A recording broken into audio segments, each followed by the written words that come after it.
करते हैं स्कूल के अंदर। ठीक है, गुड इवनिंग बच्चे, गुड इवनिंग। जैसे कि आप सभी लोग जानते हो कि हम सभी क्लास टेंथ के लिए सब्जेक्ट मैथ्स पढ़ रहे हैं। और ये आप सभी लोग काफी अच्छे से जानते हो कि आपको क्लास के दौरान माइक और कैमरा बंद रखना होता है, और आप लोगों से जितने भी क्वेश्चंस पूछे जाएं आपको सभी के आंसर पोल में करने होते हैं। ठीक है बच्चे, देखिए हम लोग क्या पढ़ रहे थे बच्चे, हम लोग पढ़ रहे थे दो चरों वाले रैखिक समीकरण युग्म। ठीक है, हम लोग पढ़ रहे थे दो चरों वाले रैखिक समीकरण युग्म, और ये हमने लास्ट क्लास में काफी अच्छे से सीखा था कि सर अगर हम लोग बात करें संगत तथा असंगत रैखिक समीकरण युग्म कौन से होते हैं। संगत यानी कि सर संगत का मतलब होता है जिनका हल होता है। फिर ऐसे कौन कौन से समीकरण युग्म है जिनका हल होता है? हल होता है या तो एक हल होगा या फिर अनेक हल होंगे, उनको हम लोग संगत बोलते हैं। असंगत जिनका हल नहीं होता है, हल नहीं होता है। ये हमने लास्ट क्लास में पढ़ा था, और आज हम लोग अच्छे से समझेंगे संगत और असंगत के क्वेश्चंस को। देखिए ये हमने अच्छे से सीखा था। क्या हम समीकरण को देख करके क्या हम समीकरण को देख करके क्या हम समीकरण को देख करके बता सकते हैं कि रेखाएं कैसी होंगी तथा समीकरण युग्म के कितने हल होंगे? तो बच्चे आपने कहा था, क्या कहा था कि हाँ हम समीकरण को देख करके बता सकते हैं, हम समीकरण को देख करके बता सकते हैं कि रेखाएं कैसी होंगी, यानी कि रेखाएं एक दूसरे को प्रतिच्छेद करेंगी, या रेखाएं संपाती होंगी, एक के ऊपर दूसरी रेखा होगी, यानी कि रेखाएं प्रतिच्छेदी होंगी, संपाती होंगी, या फिर रेखाएं हमारे पास में कैसी होंगी, समांतर होंगी। ये हम रेखाओं को देखकर बता सकते हैं। और समीकरण युग्म के कितने हल होंगे ये भी हम लोग समीकरण को देख करके बता सकते हैं। ठीक है, कैसे बताएंगे सर, कैसे पता लगेंगे? मान लीजिए हमारे पास में ये क्या है बच्चे, ये हमारे पास में दो रैखिक समीकरण के युग्म है। ये आपको याद कराया था बच्चे। अगर मान लो समीकरण युग्म का मतलब क्या होता है कि सर पेयर जोड़े में होंगे। मान लीजिए एक हमारे पास में a1x plus b1y plus c1 equal to 0 है, और दूसरा समीकरण हमारे पास में a2x plus b2y plus c2 equal to 0 है। बच्चे हमारे पास में दो समीकरण होंगे तभी तो ये जोड़े में कहलाएंगे, यानी कि युग्म कहलाएंगे। और इनको देख करके हम कैसे बताएंगे कौन संगत है कौन असंगत? तो हमने ये पढ़ा था बच्चे, अगर a1/a2 का अनुपात b1/b2 के अनुपात के बराबर नहीं होता है, तो बच्चे इस केस के अंदर हम लोगों ने सीखा था कि सर रेखाएं कैसी होंगी, रेखाएं प्रतिच्छेदी होंगी। हम लिख दे रहे हैं सारी चीजें कि सर रेखाएं कैसी होंगी, रेखाएं प्रतिच्छेदी होंगी। अब जब रेखाएं प्रतिच्छेदी होती है तो बच्चे कितने हल होते हैं? हम कहेंगे सर एक हल होगा। कितने हल होंगे? एक हल होगा। और सर हमारे पास में कैसे दिखेगी आकृति? प्रतिच्छेदी होगी, एक हल होगा। बच्चे अगर हल होगा तो हमें याद रखना है कि सर अगर हल है तो सर वो संगत कहलाएगा। कैसे कहलाएगा? संगत। डायग्राम देखा जाए बच्चे, एक रेखा ये रही और दूसरी रेखा हमारे पास में ये रही। अगर हमारे पास में समीकरण में a1/a2 का अनुपात b1/b2 के बराबर नहीं है तो सर रेखाएं प्रतिच्छेदी होंगी, एक हल होगा। अगर हल है तो हम कहेंगे सर वो संगत है, और रेखाएं कुछ इस तरीके की दिखेंगी प्रतिच्छेदी। सर दूसरा केस हम लोगों ने पढ़ा था कि सर हो सकता है कि हमारे पास में a1/a2 बराबर b1/b2 बराबर c1/c2 आ जाए। तो सर इस केस के अंदर रेखाएं कैसी होंगी? सर रेखाएं संपाती होंगी। कैसी होंगी? संपाती, यानी कि एक के ऊपर एक होगी। हल कितने होंगे? सर अनेक हल होंगे। और जब इसके अंदर हल है ही, सर जब हल होंगे तो हम उनको संगत बोलेंगे, ये संगत है। और सर अगर हम लोग देखें तो सर एक रेखा ये रही और दूसरी रेखा इसके बिल्कुल ऊपर है, यानी कि संपाती है।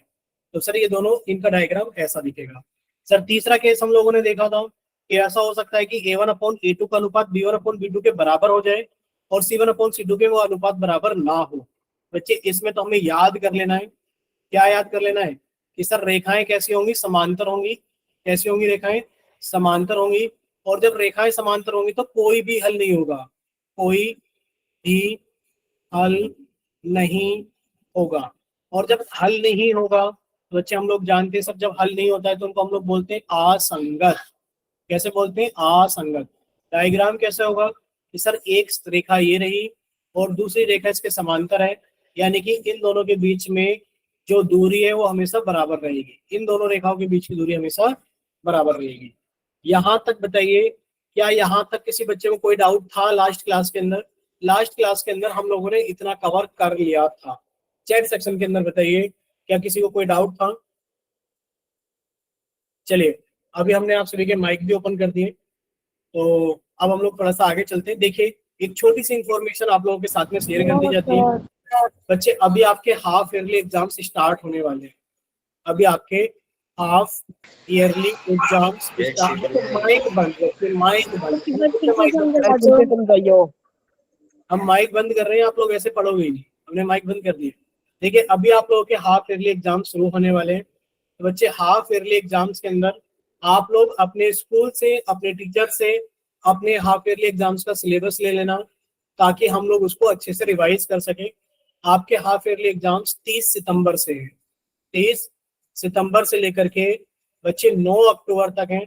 और आपका शायद मैथ का एग्जाम, पहला एग्जाम है 30 सितंबर को। तो बच्चे, आपके मैथ्स के एग्जाम से पहले आपको रिवीजन कराना होगा, तो आप लोग अपना सिलेबस ले लेना, जो भी आपके चैप्टर्स होंगे वो आपको रिवाइज करा दिए गए। ठीक है, अब चलते हैं हम लोग आगे। देखिए, यहाँ पर आपसे पूछा जा रहा है, उदाहरण आपके पास में ये है कि बच्चे, आपसे यहाँ ये पूछा जा रहा है कि ये बताइए, ये संगत है या फिर असंगत, बताइए। ये पूछा जा रहा है कि ये युग्म बताइए संगत है। ए ऑप्शन संगत है, लिख देते हैं हम, ए ऑप्शन आपसे पूछा जा रहा है संगत है, या फिर बी ऑप्शन आपसे पूछा जा रहा है असंगत होगा। बच्चे, आपको बस इतना देखना है असंगत और संगत के लिए कि सर ये हमारे पास में जो रेखाएं दे रखी है, समीकरण नंबर 1 और समीकरण नंबर 2। सर समीकरण नंबर 1 से A1 की वैल्यू देखिए कितनी हो गई, सर A1 की वैल्यू 2 हो गई, सर B1 की वैल्यू कितनी हो गई, 4 हो गई, और C1 की वैल्यू कितनी हो गई, 4 हो गई। ये रही A1, ये रहा B1 और ये रहा C1। बच्चे, A2 की वैल्यू देखी जाए तो सर A2 की वैल्यू हमारे पास में 4 हो गई। बच्चे, B2 की वैल्यू देखी जाए, बच्चे B2 की वैल्यू हमारे पास में 3 हो गई। और बच्चे, अगर C2 की वैल्यू देखी जाए तो सर C2 की वैल्यू हमारे पास में 8 हो गई। और यहाँ से आप लोग देख पा रहे हो कि बच्चे A1 अपॉन A2 कितना आ गया है। सर A1 अपॉन A2 हमारे पास में आ गया है 2/4, यानी कि सर 1/2। और B1 अपॉन B2 कितना आ गया है बच्चे, B1 अपॉन B2 हमारे पास में आ गया है 4/3, यानी कि sir A1 upon A2 is not equals to B1 upon B2। बोलिए, क्या इतना क्लियर है सभी को कि सर A1 अपॉन A2 बराबर नहीं है B1 अपॉन B2 के? बोलिए, क्या इतना क्लियर सभी को? ठीक है बच्चे, अगर इतना सभी को क्लियर है कि सर A1 अपॉन A2 बराबर नहीं है B1 अपॉन B2 के, अब हम लोग आगे चलते हैं। यानी कि सर इतना तो हमें पता लग गया है कि सर अगर A1 अपॉन A2 बराबर नहीं है B1 B2 के, तो सर रेखाएं प्रतिच्छेदी होंगी। कैसी होंगी? सर रेखाएं प्रतिच्छेदी होंगी। सर जब रेखाएं प्रतिच्छेदी होती हैं तो केवल एक हल होता है, केवल एक हल होता है। और सर आपने ये भी बताया था कि सर अगर हल है, अगर हल है तो सर वो संगत कहलाती हैं। क्या कहलाती हैं? संगत कहलाती हैं। डायग्राम कैसा दिखेगा? सर एक रेखा ये रही, एक रेखा ये रही, एक दूसरे को कहीं ना कहीं प्रतिच्छेद कर रही होंगी। ये रहा सारा सॉल्यूशन। बच्चे, यहां से देखा जाए तो A1 की वैल्यू कितनी आ गई, 2। बच्चे, B1 की वैल्यू कितनी आ गई, 4। C1 की वैल्यू कितनी आ गई, 4। बच्चे, यहां से देखा जाए तो A2 की वैल्यू कितनी है, 4। बच्चे, B2 की वैल्यू कितनी है, 3। और C2 की वैल्यू कितनी है, 8। और जब आप यहां से कैलकुलेट करेंगे A1 अपॉन A2, बच्चे कितना आ गया? A1 अपॉन A2 बच्चे कितना आ गया हमारे पास में? देखिए सर, A1 अपॉन A2 ये रहा, ये रहा बच्चे A1 अपॉन A2। सर कितना आ गया, 2/4, यानी कि 1/2। और सर ये रहा B1 upon B2, B1 upon B2। Sir ये वैल्यू कितनी आ गई, 4/3। और A1 upon A2 is not equals to B1 upon B2 है। तो सर जो आपने इतनी सारी चीजें बताई थी कि सर रेखाएं प्रतिच्छेदी होंगी, ये सारी चीजें आपको समझ में आ गई होंगी। ठीक है, चलिए, क्या इतना क्लियर है सभी को?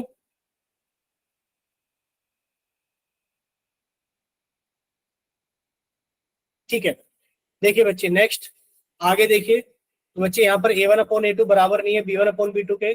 समीकरण युग्म केवल एक या अद्वितीय हल होगा। समीकरण युग्म संगत होगा, क्योंकि हल है तो संगत होगा।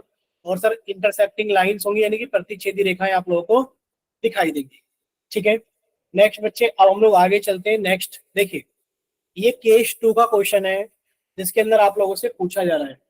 बच्चे, जब आप लोग इसको सॉल्व करेंगे, देखिए 2x प्लस 8y प्लस 4 बराबर 0 से अगर आप लोग देखेंगे तो सर a1 की वैल्यू कितनी आ गई है? सर a1 की वैल्यू आ गई है 2।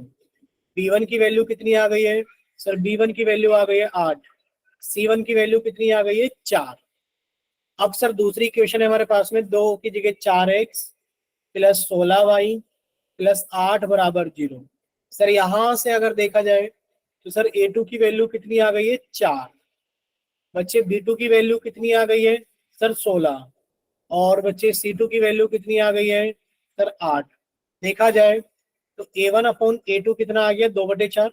सर a1 अपॉन a2 की वैल्यू कितनी है? 2/4, यानी कि sir 1/2। Sir b1 upon b2 की वैल्यू कितनी है? सर b1 अपॉन b2 को देखा जाए तो सर 8/16, यानी कि सर ये भी 1/2 है। और अगर c1 अपॉन c2 को देखा जाए तो सर c1 अपॉन c2 कितना है? 4/8, यानी कि 1/2। a1 अपॉन a2 भी 1/2 है। बच्चे b1 अपॉन b2 भी 1/2 है। c1 अपॉन c2 भी 1/2 है। तो आप यहां से कह सकते हो कि सर a1 अपॉन a2 बराबर है b1 अपॉन b2 के, बराबर है c1 अपॉन c2 के। सर जब तीनों रेशो आपस में बराबर होते हैं तो सर इसको हम लोग बोलते हैं कि रेखाएं समपाती होंगी। रेखाएं क्या होंगी? समपाती होंगी। बच्चे कितने हल होंगे? अनेक हल होंगे। और जब ये अनेक हल होंगे तो आप कह सकते हो कि सर हल है तो रेखाएं कैसी होंगी? संगत होगी। और डायग्राम कैसा बनेगा? एक के ऊपर एक बनेगा। क्या इतना क्लियर सभी को? बोलिए बच्चे, क्या इतना क्लियर क्लियर सभी को? अगर क्लियर तो जल्दी से वाई टाइप करें कि हाँ सर यहां तक तो सारी चीजें क्लियर है। ठीक, चलिए अगर यहां तक सारी चीजें अच्छे से क्लियर हैं तो बच्चे नेक्स्ट हमारे पास में थर्ड केस ये रहा कि सर अगर पहली क्वेश्चन से देखा जाए तो x प्लस 8y प्लस 4 बराबर 0 है। सर यहां से देखा जाए तो a1 कितना? सर a1 2 हो गया। बच्चे b1 कितना? 8 हो गया। c1 कितना? 4 हो गया। बच्चे दूसरी question, 4x plus 16y plus 7 बराबर 0। बच्चे यहां से देखा जाए तो a2 कितना? 4 हो गया। बच्चे b2 कितना? 16 हो गया। और c2 कितना? 7 हो गया। अब आप यहां से देखेंगे a1 अपॉन a2 कितना आ गया? सर a1 अपॉन a2 देखा जाए तो 2/4, यानी कि सर ये 1/2 हो गया। सर b1 अपॉन b2 देखा जाए कितना हो गया? देखिए बच्चे b1 अपॉन b2, सर ये 8/16, यानी कि सर ये भी 1/2 हो गया। और अगर हम लोग c1 अपॉन c2 को देखें बच्चे, c1 अपॉन c2 कितना? सर 4/7। देखने में दिख रहा है सर a1 अपॉन a2 1/2 है, b1 अपॉन b2 1/2 है, यानी कि a1 अपॉन a2 तो बराबर है b1 अपॉन b2 के, और ये दोनों बराबर नहीं है c1 अपॉन c2 के। तो सर इस केस के अंदर रेखाएं कैसी होती हैं? सर रेखाएं समांतर होती है। सर इसके अंदर एक भी हल नहीं होता, हल नहीं होता। और बच्चे जब हल नहीं होता तो उसको हम लोग बोल देते हैं असंगत, यानी कि सर ये एक दूसरे के साथ में दूर दूर दिखाई देंगी, यानी कि इनके बीच की दूरी हमेशा कैसी होगी? बराबर होगी। क्या इतना क्लियर सभी को? देखिए लास्ट में हमारे पास में समरी है। समरी क्या है बच्चे कि अगर a1 upon a2 is not equal to b1 upon b2 है, ध्यान से देखना बच्चे, ये क्या होगा हमारे पास में? सर रेखाएं प्रतिच्छेदी होंगी। जब रेखाएं प्रतिच्छेदी होंगी तो एक सॉल्यूशन होगा, और जब एक सॉल्यूशन होगा तो सर हम उसको बोलेंगे संगत। क्या बोलेंगे? संगत, क्योंकि सॉल्यूशन तो है ही। सर जब दो तीनों रेशो बराबर होंगे तो रेखाएं संपाती होंगी। कैसी होंगी रेखाएं? संपाती होगी, यानी कि अपरिमित रूप से अनेक हल होंगे, और अगर हल है तो सर ये भी कैसी होगी? संगत होगी। और थर्ड हमारे पास में क्या है बच्चे? थर्ड हमारे पास में है कि a1 upon a2 is equals to b1 upon b2 is not equals to c1 upon c2। रेखाएं समांतर होंगी, कोई हल नहीं होगा, और जब सर कोई हल नहीं है तो इसको हम लोग बोलेंगे असंगत। ठीक है, क्या यहाँ तक क्लियर है सभी को? अगर यहाँ तक क्लियर है तो एक बार जल्दी से चैट सेक्शन के अंदर वाई टाइप करके भेजिए कि हाँ सर यहाँ तक सारी चीजें हमें अच्छे से क्लियर है।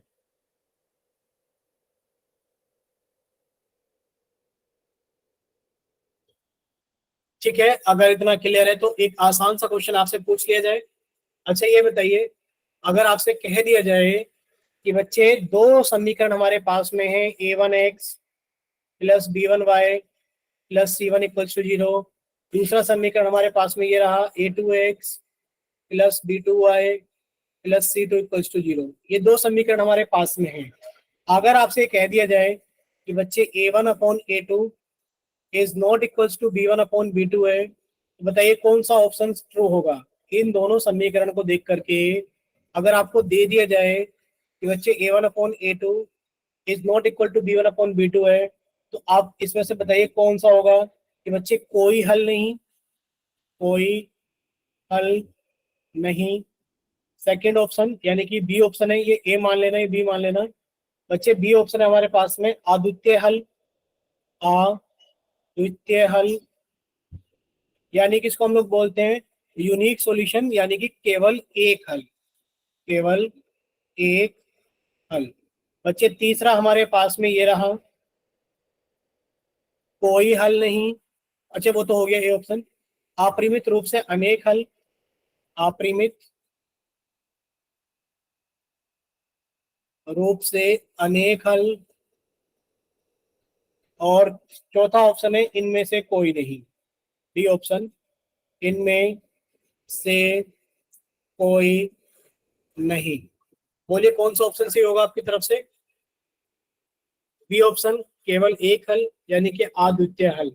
क्योंकि सर ये हमें सभी को याद हो गए होंगे जितने भी रेशो आपने बताए हैं। बच्चे आप सभी के सामने पोल का क्वेश्चन ये रहा, क्वेश्चन नंबर 9। आप सभी का चैट सेक्शन बंद कर दिया जाता है और आप सभी का पोल सेक्शन ऑन कर दिया जाता है क्वेश्चन नंबर 9 के लिए। ठीक है बच्चे, पहले बताइए इतना क्लियर सभी को।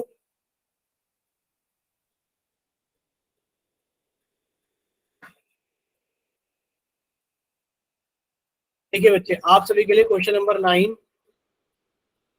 पोल सेक्शन के अंदर ओपन कर दिया गया है।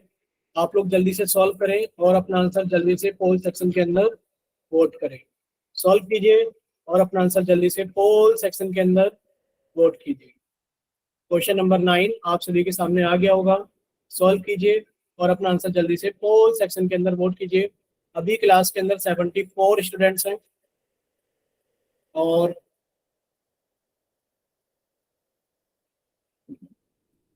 कीजिए आंसर। आंसर ही कर सकते हैं आप लोग, बहुत गंदा रिजल्ट है आप लोगों की क्लास का।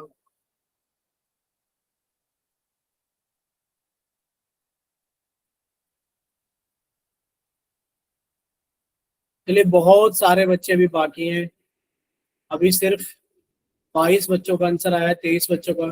अभी 50 बच्चे बाकी हैं आंसर किए बिना। तो बाकी के बच्चे भी थोड़ा जल्दी सॉल्व कीजिए और अपना आंसर जल्दी से पोल सेक्शन के अंदर वोट कीजिए। चलिए 28 बच्चों का आंसर आ गया है।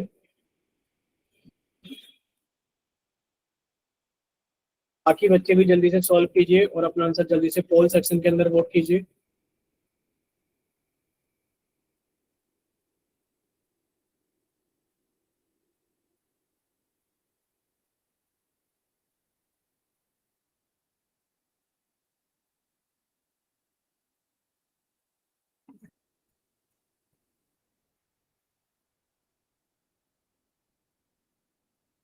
चलिए बाकी बच्चे भी जल्दी से सॉल्व कीजिए। अभी 44 बच्चों का आंसर आया है, 30 बच्चे बाकी हैं। बाकी के 30 बच्चे भी जल्दी से सॉल्व करें और अपना आंसर जल्दी से पोल सेक्शन के अंदर वोट करें।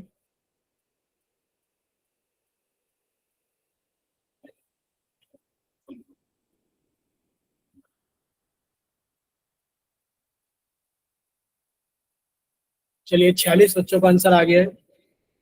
अभी भी लगभग लगभग 30 बच्चे ऐसे हैं जिनका आंसर नहीं आया है। बच्चे भी जल्दी से सॉल्व करें और अपना आंसर जल्दी से पोल सेक्शन के अंदर वोट करें।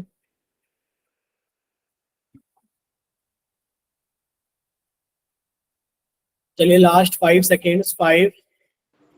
Sir, I don't know where is pole.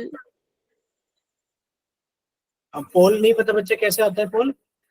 No, sir, मेरे में ऑप्शन दिखाई नहीं रहा। हम बताते हैं आपको कैसे करना है। देखिए स्क्रीन पर आपको 3 डॉट्स दिख रहे होंगे। जब आप 3 डॉट्स पर क्लिक करोगे तो बच्चे एक नई विंडो ओपन होगी जिस पर लिखा होगा एक्टिविटीज। जब आप Yes. एक्टिविटीज पर क्लिक करोगे तो बच्चे एक और नई विंडो ओपन होगी जिस पर लिखा होगा वन एक्टिव पोल। और जब आप वन एक्टिव पोल पर क्लिक करोगे बच्चे आपके सामने क्वेश्चन नंबर लिखा आएगा जो भी लिखा हुआ है L2M03Q09 और चार Yes, sir. ऑप्शन आपको दिखाई देंगे ABCD, जो भी सही लगता है क्लिक कीजिए। और साथ में एक क्लिक दिखेगा वोट, वोट पर भी क्लिक करोगे, आपके सामने लिखा आ जाएगा वोटेड, तब आप समझना कि आपका आंसर हमारे पास में आ गया। एक बार Okay, बताइए, sir. जब आपका हो जाए तो बताना कि सर मेरा हो गया। कर लीजिए एक बार, जब आपका पोल हो जाए तो बता देना कि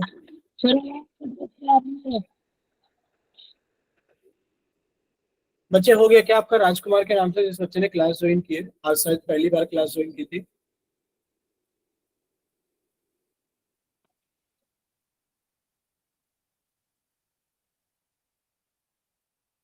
सब आवाज कट रही है। अब बच्चे इसका तो देखो, आप भी कुछ नहीं कर सकते, हम भी कुछ नहीं कर माइक सकते। मैंने बोला भाई। देखिए हम आपके माइक बंद ही कर देते हैं। सर आप माइक बंद ही।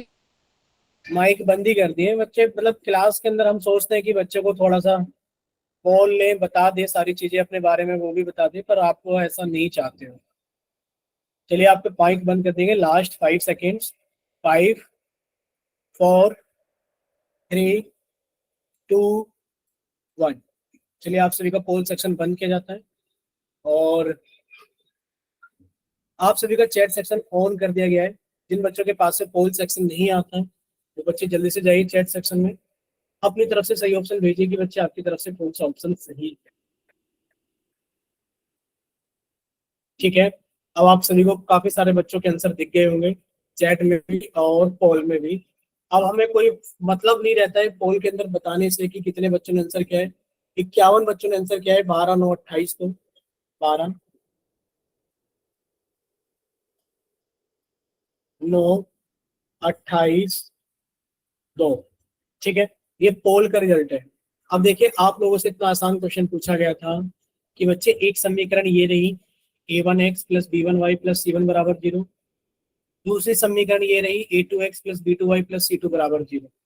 बच्चे साफ साफ लिखा है a1x plus b1y plus c1 बराबर 0 और a2x plus b2y plus c2 बराबर 0।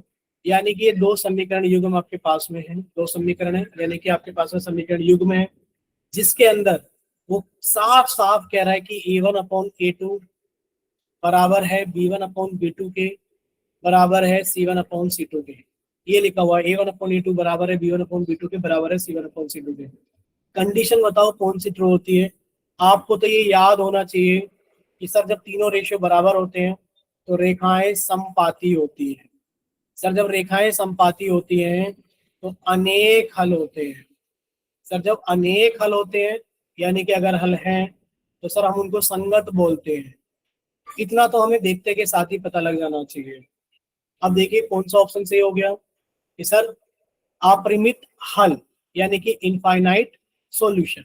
ऑप्शन नंबर सी आप सभी का सही आंसर होगा। ठीक है, सेम ऐसे ही क्वेश्चन नंबर 10 है, थोड़ा सा समझ कर करना।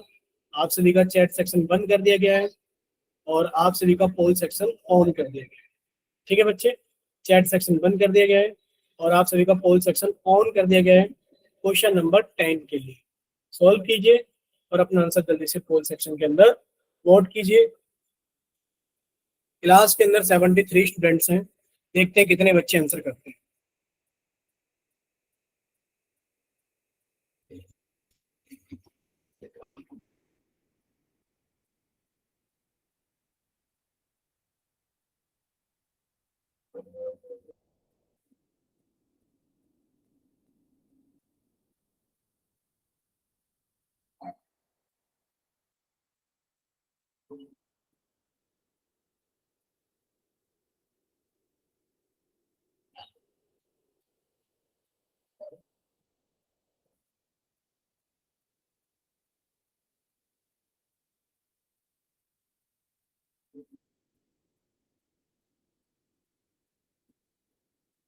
अभी सिर्फ 27 बच्चों का आंसर आया, 28 बच्चों का।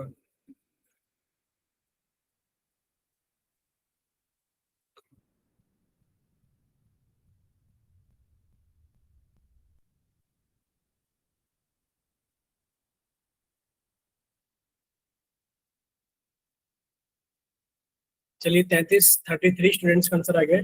35 बच्चों का आंसर आ गया।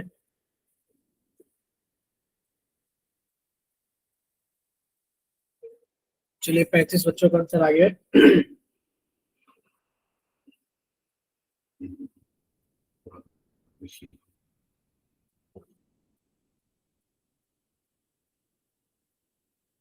थोड़ा जल्दी सॉल्व कीजिए, इसमें करना कुछ नहीं है, बस आपको ऑप्शन देख के लगाना है। कंडीशन दे रखी है कि सर जब a1/a2 is not equals to b1/b2 होता है तो कौन सा ऑप्शन सही होता है।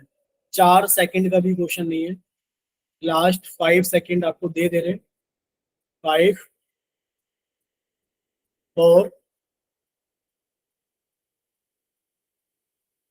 3, 2, 1।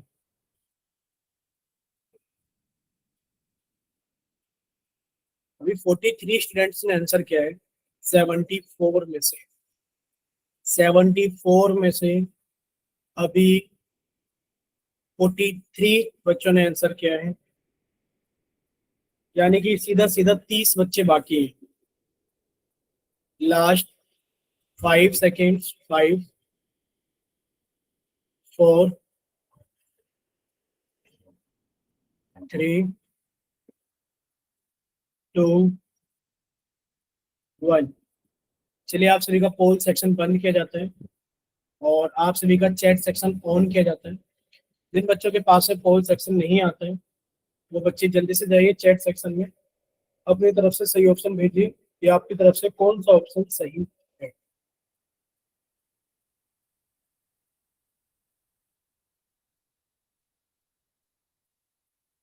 चलिए बच्चे लास्ट, अब आप सभी का एक बार पोल का रिजल्ट आपको बता देते हैं, वैसे सभी ने देख लिया होगा।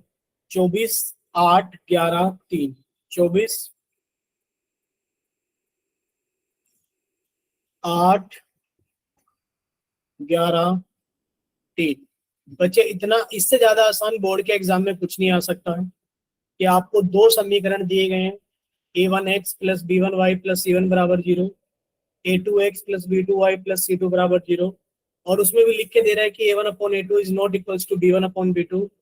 बच्चे आपको बस कंडीशन याद ही तो करनी है, और ये भी आप लोग याद नहीं कर पा रहे हो, कोई बात नहीं। कि सर जब a1/a2 is not equals to b1/b2 होता है तो सर रेखाएं प्रतिच्छेदी होती है। जब रेखाएं प्रतिच्छेदी होती है तो सर वो एक बिंदु पर कट करती हैं, यानी कि सर कितने हल होते हैं, केवल एक हल होता है। और सर हल है तो सर ये संगत कहलाती है, बस। तो सर आदित्य हल का मतलब एक हल होता है, आदित्य हल का मतलब एक हल होता है, यूनिक सॉल्यूशन। तो ऑप्शन नंबर ए हमारा सही आंसर। ठीक है, चलिए नेक्स्ट क्वेश्चन नंबर 11 आप सभी के सामने है। सेम वैसा ही क्वेश्चन है जैसा कि आप लोगों को प्रैक्टिस कराए गए हैं या अभी तक के क्वेश्चन कराए गए। तो आप लोग जल्दी से सॉल्व करें और अपना आंसर जल्दी से पोल सेक्शन के अंदर वोट करें क्वेश्चन नंबर 11 के लिए। ठीक है बच्चे, सॉल्व कीजिए और अपना आंसर जल्दी से पोल सेक्शन के अंदर वोट कीजिए क्वेश्चन नंबर 11।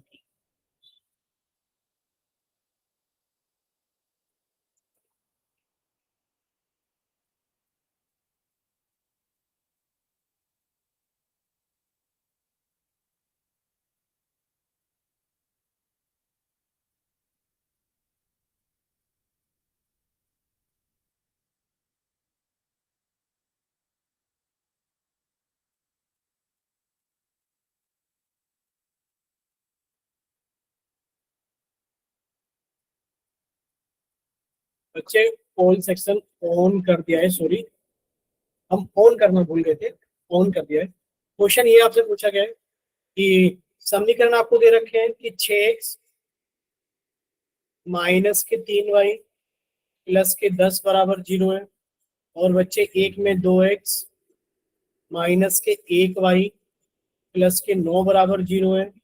अब आपको बस देख करके ये बताना है कि इनमें से कौन सा ऑप्शन सही है। बस आप लोग a1/a2 की वैल्यू निकाल लेना, आप लोग b1/b2 की वैल्यू निकाल लेना, c1/c2 की वैल्यू निकाल लेना, चेक कर लेना और फिर देख लेना कि कौन सा ऑप्शन सही।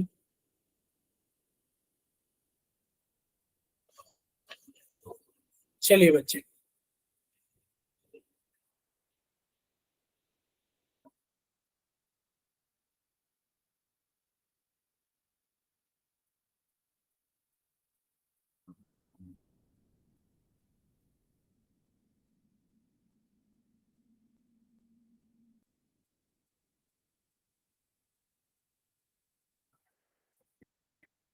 चलिए अभी 29 स्टूडेंट्स का आंसर आ गया है।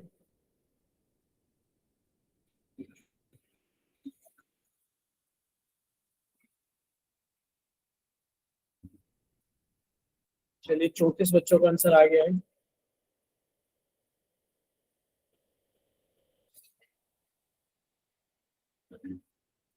चलिए 36 बच्चों का आंसर आ गया है।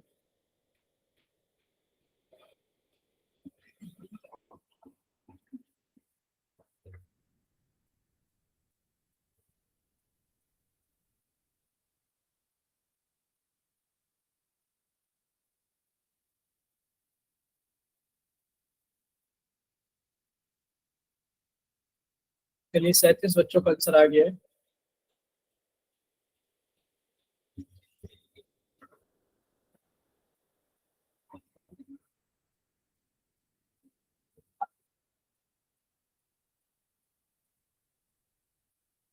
लास्ट 5 सेकेंड्स,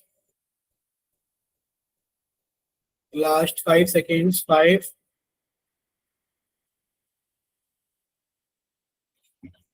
4,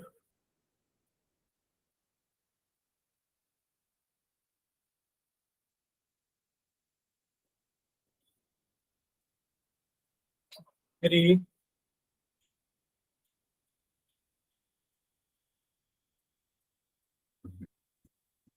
2,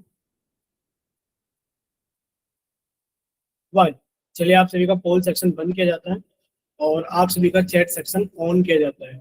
जिन बच्चों के पास में पोल सेक्शन नहीं आता है या जो बच्चे किसी वजह से पोल के अंदर आंसर नहीं कर पाए थे, तो बच्चे जल्दी से जाइए चैट सेक्शन में और अपनी तरफ से सही ऑप्शन भेजिए कि आपकी तरफ से कौन सा ऑप्शन सही है। चलिए काफी सारे बच्चों का आंसर आ गया है चैट में भी। अब आपको पोल का रिजल्ट बता देते हैं बच्चे। पोल का रिजल्ट है 10, 19, 10, 1। 10, 19, 10, 1। बच्चे आपसे पूछा जा रहा है, आप लोग इतना तो समझ सकते हो कि सर देखा जाए तो अगर हमारे पास में 6x माइनस के 3y प्लस के 10 बराबर 0 है, तो सर देखिए यहां से पता लगता है कि सर a1 की वैल्यू तो 6 है, सर b1 की वैल्यू माइनस के 3 है और सर c1 की वैल्यू हमारे पास में 10 है। और अगर हम लोग इसको देखें 2x माइनस के 1y प्लस के 9 बराबर 0, बच्चे यहाँ से a1 की वैल्यू सर a2 की वैल्यू 2 है, बच्चे b2 की वैल्यू माइनस के 1 है और सर c2 की वैल्यू हमारे पास में 9 है। यानी कि वैल्यूज को हम लोग विद साइन लेते हैं। प्लस की वैल्यू के आगे प्लस लगाओ चाहे मत लगाओ कोई फर्क नहीं पड़ता, और माइनस की वैल्यू के आगे माइनस लगाना पड़ता है। अब हमारे पास में क्या आ गया, a1 a2 आ गया है। अब देखिए बच्चे a1 अपॉन a2 कितना आ गया है, सर a1 अपॉन a2 हमारे पास में आ गया है 6/2, यानी कि sir 3/1। Sir b1 upon b2 देखें कितना आ गया है, सर माइनस के 3/-1, माइनस से माइनस कट गया यानी कि 3/1। और सर c1 अपॉन c2 कितना आ गया है 10/9, यानी कि a1 अपॉन a2 यानी कि a1 अपॉन a2 सर बराबर है b1 अपॉन b2 के, is not equals to c1 upon c2। Sir इस केस में रेखाएं समांतर होती हैं, यानी कि कोई भी हल नहीं होता है। बोले इतना क्लियर से देखो, रेखाएं समांतर होती है यानी कि कोई भी हल नहीं होता है। क्या इतना क्लियर सभी को? अगर इतना क्लियर तो चैट सेक्शन के अंदर जल्दी से वाई लिखकर बताइए कि हाँ सर हमें क्लियर है अच्छे से। ठीक, चलिए वेरी गुड। आप लोग इस लायक भी नहीं है कि आप लोगों का चैट सेक्शन ओपन छोड़ा जाए। चलिए चैट सेक्शन बंद, माइक बंद और आप लोगों के कैमरा बंद। ठीक है, चलिए अब देखिए हमारे पास में क्या है बच्चे। अब हम लोग पढ़ेंगे कि हम लोग कैसे सॉल्व करते हैं। देखिए यानी कि आपके पास में दो समीकरण है, एक तो ये रही a1x plus b1y plus C1 बराबर 0। सर एक ये रही हमारे पास में A2x plus B2y plus C2 बराबर 0। सर ये समीकरण नंबर 1 और ये समीकरण नंबर 2। अब इन दोनों को एक साथ हल करना है। एक साथ हल करके आपसे x और y की वैल्यू पूछी जाएगी। तो हमारे पास में दो समीकरण को एक साथ हल करने के कितने तरीके हैं? सर एक साथ हल करने के हमारे पास में बहुत सारे तरीके हैं, जिनमें से एक तरीका हम लोग पढ़ेंगे बीजगणितीय विधि। और सर बीजगणितीय विधि एक तरीका है, और सर इसके अंदर भी बीजगणितीय विधि दो प्रकार की है हमारे सिलेबस के अंदर। एक है सर प्रतिस्थापन विधि और एक है विलोपन विधि। तो सबसे पहले हम लोग समझेंगे प्रतिस्थापन विधि को, कि बच्चे प्रतिस्थापन विधि क्या होती है। अब देखिए आप लोग प्लीज समझते रहना सारी चीजों को। पहला क्वेश्चन ये है प्रतिस्थापन विधि के अंदर बच्चे एग्जाम्पल नंबर 1 बेसिक से सीखेंगे हम लोग। अगर आपसे कहा जाए कि सर x प्लस वाई बराबर कितना है 9 है, और ये पहली क्वेश्चन है, और आपसे कहा जाए कि x की वैल्यू 4 है, ये दूसरी क्वेश्चन है। बच्चे बताइए y की वैल्यू क्या होगी? जल्दी से चैट सेक्शन के अंदर बताइए। चैट सेक्शन ओपन कर दिया गया है कि y की वैल्यू बताइए क्या होगी। y की वैल्यू क्या होगी? चैट सेक्शन ओपन कर दिया गया।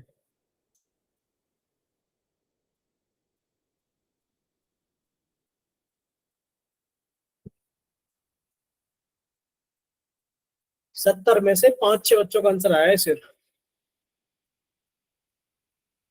यानी कि सर इतना पता लग गया है कि सर अगर x की वैल्यू 4 है और x प्लस वाई बराबर 9 है, तो सर आप x की वैल्यू 4 इसमें रख दीजिए ना, कि सर x बराबर 4 समीकरण 1 में रखने पर, समीकरण 1 में रखने पर बच्चे समीकरण 1 क्या था? x प्लस वाई बराबर 9। तो आपने कहा सर अगर x प्लस वाई बराबर 9 था, x की जगह आपने 4 रख दिया, यानी कि 4 प्लस वाई बराबर 9, और y की वैल्यू कितनी आ गई 9। इधर प्लस 4 है तो इधर आके -4, यानी कि सर y की वैल्यू आ गई हमारे पास में 5। बोलिए इतना क्लियर सभी को? y की वैल्यू कितनी आ गई 5। प्रतिस्थापन विधि में हम लोग यही करते हैं, एक चर का मान दूसरे वैल्यू के दूसरी इक्वेशन में रख देते हैं। भाई दो समीकरण होंगे, ये समीकरण नंबर 1 और ये समीकरण नंबर 2। तो किसी भी एक समीकरण में से हम एक चर का मान निकालेंगे, दूसरे समीकरण में रख देंगे। ठीक है, चलिए अब और देखिए एग्जाम्पल नंबर 2। बच्चे एग्जाम्पल नंबर 2 हमारे पास में ये है कि अगर आपसे कह दिया जाए, क्या कह दिया जाए कि सर x माइनस वाई बराबर 15 है, और अगर y की वैल्यू आपके पास में 6 है, तो क्या आप x की वैल्यू बता सकते हैं कितनी होगी?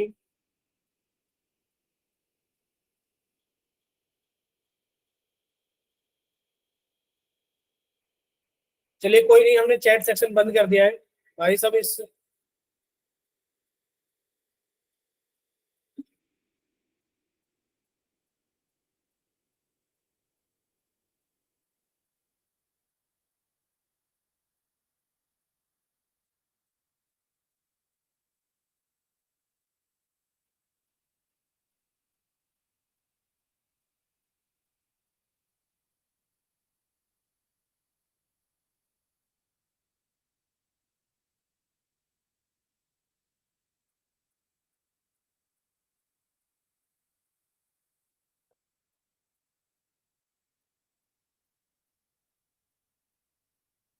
चलिए इतना तो क्लियर हो गया होगा सभी को, यहाँ तक तो मानते हैं कि इतना क्लियर हो गया होगा।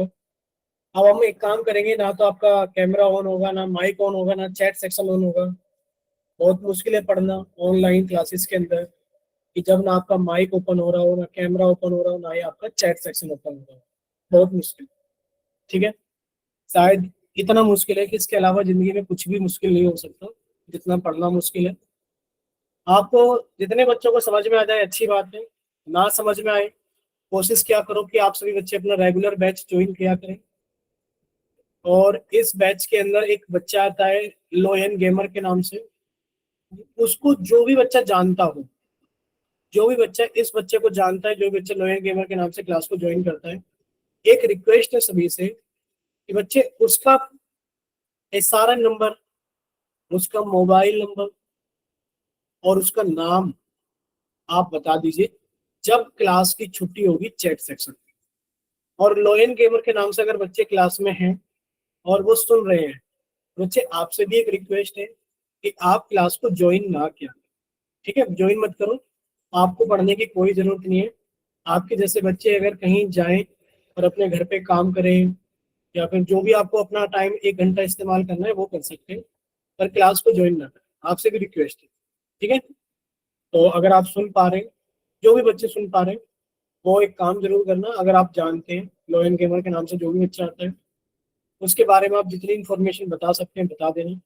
और अगर लोयन गेमर के नाम से बच्चे खुद क्लास के अंदर बैठे हुए सुन रहे हैं, तो बच्चे क्लास ज्वाइन करने की जरूरत आपको है नहीं, आप बाकी कुछ और काम कर सकते हैं, ठीक है। चलिए, आपकी वजह से बाकी बच्चों का नुकसान होता है, टाइम खराब होता है, ये सब चीजें बेकार है। देखिए, y की वैल्यू 6 आपको दे रखी है, आपने y की वैल्यू 6 पुट कर दी, y की वैल्यू 6 पुट कर दी कहां पर, समीकरण 1 में रखने पर, समीकरण 1 में रखने पर। जब y की वैल्यू 6, समीकरण 1 क्या है बच्चे, समीकरण 1 है x माइनस वाई बराबर 15।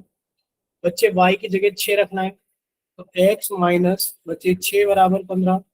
अब आप लोग जान ही सकते हैं कि सर x की वैल्यू कितनी आ गई, 15। अभी माइनस के 6 इधर आके प्लस के 6 हो गए, यानी कि सर x की वैल्यू कितनी आ गई, 21। अब हो सकता है कुछ बच्चों को समझ में आ गया हो सकता है कुछ बच्चों को समझ में ना आया हो, बट मजबूरी यही है कि मानना पड़ेगा आपको समझ में आ गया है और हमें आगे चलना पड़ेगा, ठीक है। नेक्स्ट एग्जाम्पल ये है, एग्जाम्पल नंबर 3 कि बच्चे एग्जाम्पल नंबर 3 क्या है हमारे पास में। मान लीजिए आपको दे दिया जाए कि बच्चे x प्लस वाई की वैल्यू कितनी है, सर x प्लस वाई की वैल्यू हमारे पास में कितनी है, 14 है। और आपसे कह दिया जाए कि सर x माइनस वाई की वैल्यू 4 है। ये दो समीकरण है। अब बताइए यहाँ से x और y की वैल्यू कैसे निकालेंगे, प्रतिस्थापन विधि से। बच्चे प्रतिस्थापन विधि का मतलब क्या है, प्रतिस्थापन विधि का मतलब ये है कि आप किसी भी एक समीकरण से, बच्चे समीकरण नंबर 2 है ना, आपने इसको इस्तेमाल किया और आपने इससे x का मान निकाला। बच्चे x का मान कितना आ गया, 4। अभी माइनस के y थे, इधर आके प्लस के y हो गए, तो x का मान कितना आ गया हमारे पास में, 4 प्लस वाई। अब आपने x का मान 4 प्लस वाई कहाँ रख दिया, समीकरण नंबर 1 में रखने पर, ठीक है। समीकरण 1 में रखने पर आपने समीकरण 1 में रख दिया। देखिए समीकरण 1 में बच्चे x प्लस वाई बराबर 14 था, आपने x की जगह 4 प्लस वाई रख दिया, 4 प्लस वाई बराबर 14। बच्चे कितना हो गया, 4 प्लस 2y बराबर 14। अब आपको यहाँ से y का मान निकालना होगा, तो बच्चे आपने 2y को तो इधर रहने दिया, तो बच्चे 2y बराबर 14। अब ये प्लस के 4 थे, इधर आके माइनस के 4 हो गए, यानी कि सर 2y की वैल्यू कितनी आ गई, 14 माइनस 4, यानी कि 10 आ गई। सर यहाँ से पता लगेगा कि सर 2y की वैल्यू अगर 10 है, 2y की वैल्यू अगर 10 है तो सर y की वैल्यू कितनी आ गई, 10। अब ये दो गुणा में था, इधर आके भाग कर देगा, यानी कि y की वैल्यू कितनी आ गई, 5। y की वैल्यू कितनी आ गई, 5। क्या इतना क्लियर है सभी को। अब मजबूरी फिर से यही है, बच्चे मानना पड़ेगा कि y की वैल्यू 5 है और ये आपकी समझ में आ गया है। और आपने y की वैल्यू 5 कहाँ रख दी, सर यहाँ पर रख दी, x बराबर 4 प्लस वाई था, सर x की वैल्यू कितनी आ गई, 4 प्लस वाई की जगह 5, और x की वैल्यू कितनी आ गई, 9। और ये भी हमें मानना पड़ेगा कि आपको समझ में आ गया, ठीक है। तो सर जब हमारे पास में दो इक्वेशंस हो, और सर हमारे पास में दो इक्वेशंस हो और उनको हल करके प्रतिस्थापन विधि से अगर हमें x और y चर का मान निकालना हो, तो बच्चे हम लोग कैसे निकालेंगे, सर एक चर का मान निकालेंगे दूसरे चर की फॉर्म में, जैसे ये निकला है, सर एक चर का मान निकाल लिया दूसरे चर में और उसको दूसरे समीकरण में हम लोगों ने रख दी। क्या यहाँ तक क्लियर है सभी को। थोड़ा सा चैट सेक्शन ऑन कर देते ताकि पता लग जाए कि बच्चों को क्लियर है या नहीं। क्या क्लियर है सभी को।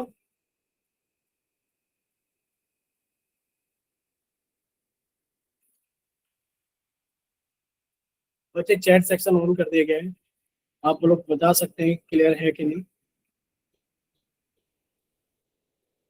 बच्चे एक बार फिर से बता देते हैं, बिल्कुल बता देंगे।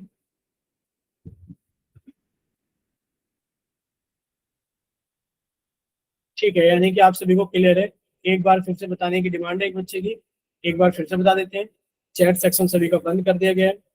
देखिए बच्चे, बस हमें इतना समझना है कि सर एग्जाम्पल नंबर 1 हमें जो दिया गया था, सर एग्जाम्पल नंबर 1 हमें ये दिया गया था कि सर अगर x प्लस वाई बराबर 9 है, ये समीकरण नंबर 1 था। और सर अगर x की वैल्यू हमारे पास में 4 है, ये समीकरण नंबर 2 है। आपसे अगर y का मान पूछा जाए कितना है, तो आप क्या करोगे?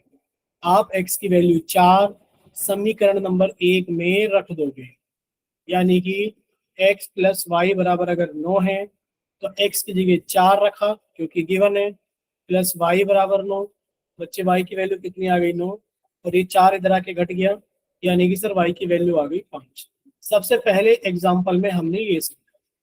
बच्चे एग्जाम्पल नंबर 2 में हम लोगों ने क्या समझा? एग्जाम्पल नंबर 2 में हमने ये समझा कि सर अगर x माइनस वाई की वैल्यू 15 है, ये समीकरण नंबर 1 है। और सर अगर y की वैल्यू हमारे पास में 6 है, ये समीकरण नंबर 2 है।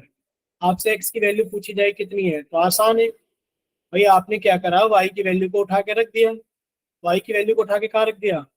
आपने y की वैल्यू को उठाया और y की वैल्यू को उठा करके आपने रख दिया इसके अंदर, समीकरण 1 के अंदर। बच्चे y की वैल्यू 6 यहाँ रख दिया, यानी कि x माइनस वाई की जगह 6 रखा बराबर 15। बच्चे वैल्यू कितनी आ गई? x बराबर 15। अब ये माइनस के 6 इधर आके प्लस के 6 हो गए, सर x की वैल्यू 21 हो गई। ठीक, थर्ड एग्जाम्पल में हम लोगों ने ये समझा, एग्जाम्पल नंबर 3 के अंदर कि सर अगर x प्लस वाई बराबर 14 है, ये समीकरण नंबर 1 है। और x माइनस वाई बराबर कितना है बच्चे? 4 है, ये समीकरण नंबर 2 है।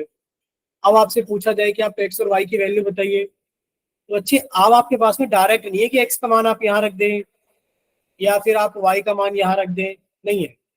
आपने किसी भी एक समीकरण से यहाँ से आपने x का मान निकाला।